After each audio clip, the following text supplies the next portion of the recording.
The snow didn't fall on Fifth Avenue. It was shredded by the wind, whipping past the glass tower where Jonathan Blake stood, 37 years old, a titan of concrete and capital.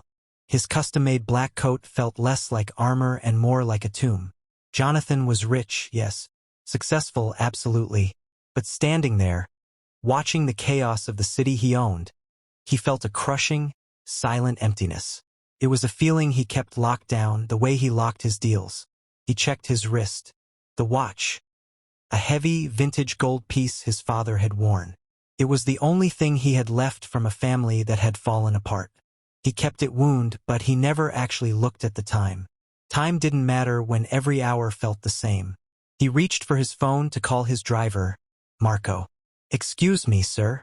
The voice was tiny, a fragile sound against the city's roar. Jonathan lowered his hand and looked down. A little girl. 4 years old, maybe. She was a splash of color against the gray world. Reddish-blonde curls under a worn knit cap. Puffy beige coat, too big for her. Her face was bright pink from the wind, but it was her eyes that stopped him.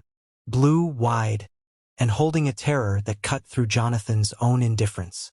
"Are you lost, sweetheart?" he asked. The question was automatic, rehearsed for a world he usually ignored. The child didn't nod. She just stared at his watch.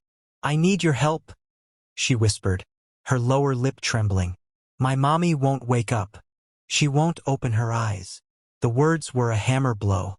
Jonathan, the man who handled billion-dollar risks, suddenly felt dizzy.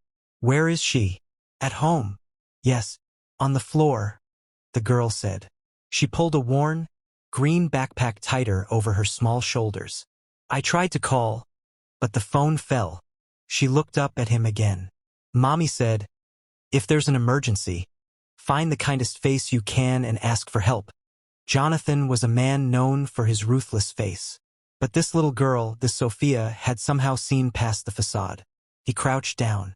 The cold pavement immediately soaked his expensive trousers, but he didn't care. "What's your name, honey?" "Sophia Martinez."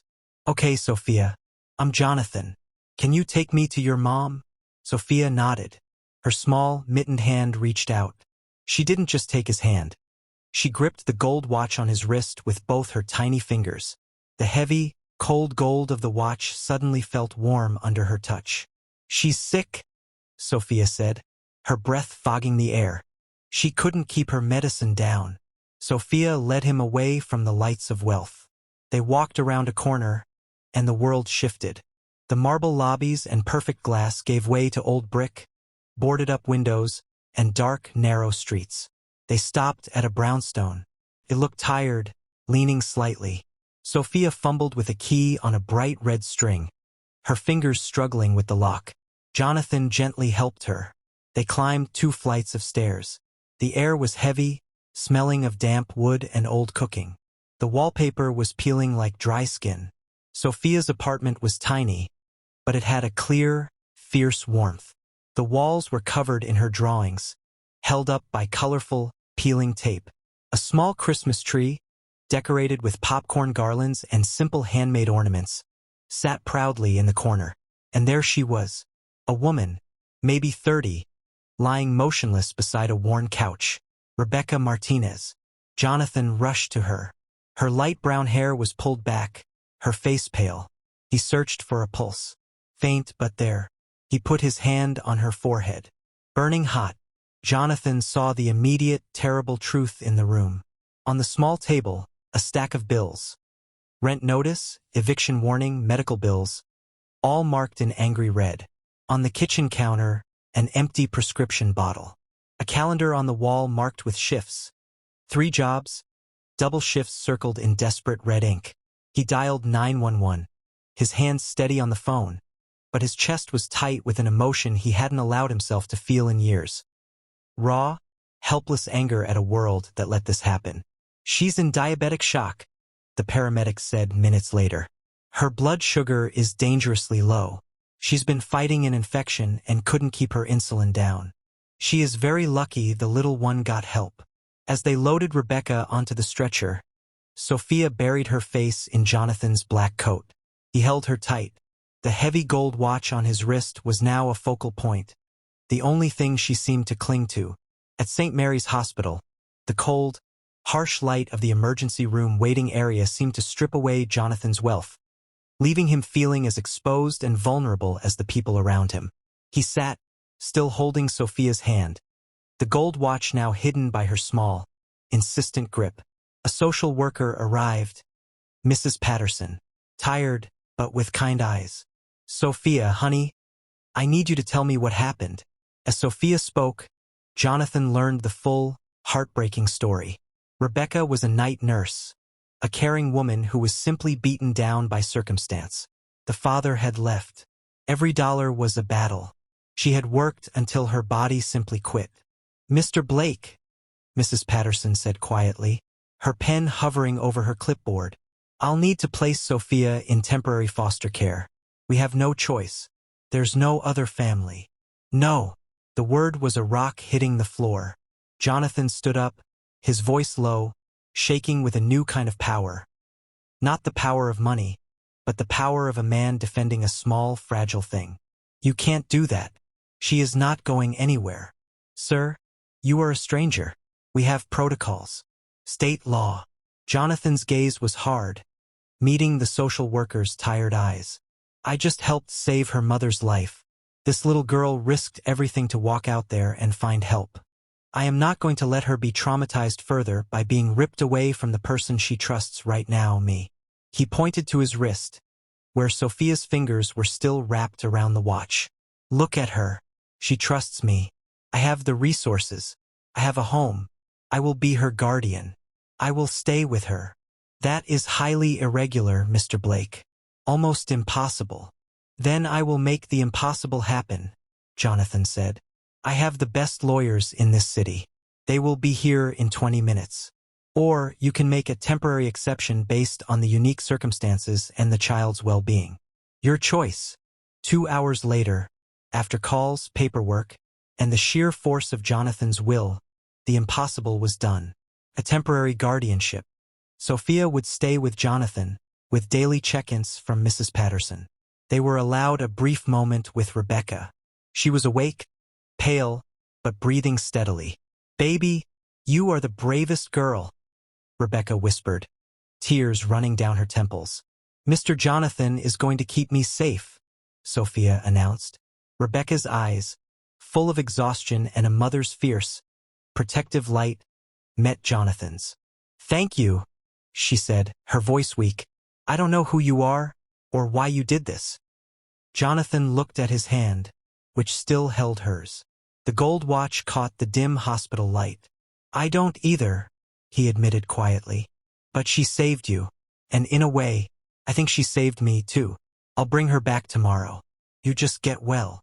Jonathan's penthouse apartment, a monument to minimalist success, now felt cold, echoing, and too quiet.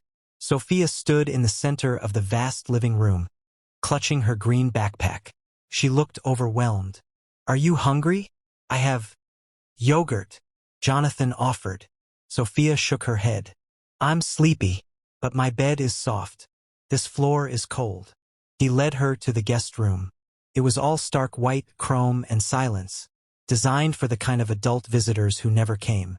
"It's too big," Sophia said, looking at the massive bed.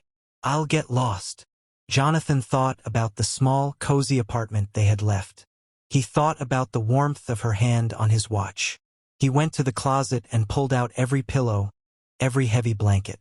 On the floor, next to the huge, empty bed, he built a nest. A small, walled-in space, soft and safe. Sophia crawled into it immediately, relieved. "Jonathan?" she asked as he turned to leave. "Will you stay until I fall asleep? I get scared in new places." He settled onto the floor beside the nest, his back against the cool wall. Sophia reached out and found his hand again. Her fingers immediately settled on the heavy gold watch. "My mommy sings to me," she murmured. "But I know you don't know the songs." Jonathan's throat tightened. He remembered his own mother, her singing, the memories he'd buried under years of work and ambition. "I think I might know one," he said. He began to hum an old, forgotten lullaby. Words he hadn't heard in 20 years came back to him. Sophia was asleep in minutes. Jonathan stayed there. He stared at the watch. This was the first time in a decade he had felt the true, slow weight of time. Not the time for a meeting or a deal, but time as a gift. Time spent protecting a small, innocent life. The next morning, Jonathan called his assistant and cleared his calendar for the week. The empire could wait. The negotiations and closings could wait. He spent the day learning the importance of dinosaur-shaped chicken nuggets, learning the proper technique for brushing a 4-year-old's teeth, learning to make a new kind of time. They visited Rebecca every day. Slowly, color came back to her face. Strength returned to her voice. Jonathan sat beside her, telling her small, funny stories about Sophia. Her insistence that his penthouse needed more glitter, her serious explanation of her favorite picture book. During one visit, Rebecca told him her story. The vanished father, the nursing school dream deferred, the endless cycle of working just to pay for a place to sleep. "I try so hard," she whispered, her eyes filling with tears. "I just want her to have a chance. A good start." Jonathan looked at his watch, now a symbol of the time he was finally choosing to spend. He thought of his own mother, the sacrifices she had made. "She's already had a good start, Rebecca," he said quietly. "She's brave. She knows to ask for help when she needs it. You taught her that. That's everything." On the 5th day, Rebecca was discharged. Jonathan was there to pick them up. As she dressed, he made a decision that felt more momentous than any corporate merger. "I have a proposition," he told her. "And you have to hear me out." Rebecca looked wary. "I have a property. A 3-bedroom apartment in a good neighborhood.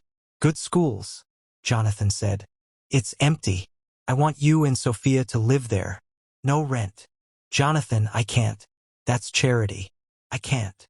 "Let me finish," he insisted. "I also need a building manager for that property. Tenant relations, maintenance coordination, managing the books. It's flexible, mostly work from home. It pays enough that you can quit your night jobs, finish nursing school, and still have health insurance." Rebecca was shaking her head, the shame and pride warring in her eyes. "Here is the real deal, Rebecca," Jonathan said, placing his heavy gold watch on the bedside table. "Sophia saved your life, but she woke up mine. I've spent 10 years building a fortress around myself. These 5 days, reading her stories, watching her draw, having her hold my hand, it reminded me what being a person feels like." He picked up the watch. "I'm not offering charity. I'm offering a chance. A chance for me to do something real. Because I have more than I need, and you need more than you have. It's an imbalance, and it's a simple deal to fix it." "Why?" Rebecca asked, tears streaming down her face. "Why would you do this for strangers?" Jonathan looked at the watch, then at her. "Because she looked at me on that snowy street and saw a kind man," he said simply. "I'm choosing to live up to that. And because I want to be part of your lives if you'll let me. Not as a benefactor, as family, the kind you choose." Rebecca cried, then laughed. "Okay," she finally agreed. "But on one condition. I will pay a minimal token rent, and I will earn that job. I need to know I'm standing on my own 2 feet. I'm not anyone's project." "Deal," Jonathan said, a genuine smile finally breaking through his hard executive face. "Though I should warn you, Sophia has already scheduled me for her dance recital next month. I think I'm family now, whether I agreed to it or not." 3 months later, Jonathan sat in a folding chair in a brightly lit elementary school gymnasium. It was noisy, chaotic, and messy. Nothing like his perfectly ordered life. Sophia, in a sparkly blue costume, spotted him and waved so hard she almost lost her balance. Beside him, Rebecca squeezed his hand. Her face was full of color now, the exhaustion gone. Hope was etched in its place. "Thank you," she whispered, "for the chance. For the time." Jonathan squeezed back. "Thank you," he said, "for teaching me what time is actually worth." On the stage, Sophia spun, completely in the wrong direction, crashed into another dancer, giggled and kept going. Jonathan felt an affection so profound it physically hurt. His phone buzzed. A dozen work emails, a major negotiation. He took his heavy gold watch off his wrist and placed it face down on his knee. He ignored the phone. Later, driving them home, with Sophia chattering happily in the back and Rebecca laughing, Jonathan understood the deepest truth. Success wasn't measured in the height of his buildings. It was measured in the small, loving weight of the life he was now present for.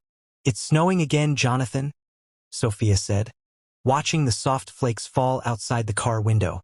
He looked in the rearview mirror, meeting Rebecca's eyes. He picked up the heavy gold watch and put it back on his wrist. It no longer felt cold and empty, felt full. "No, sweetheart," he said softly. "This is just winter. The night we met, that was the moment everything truly started."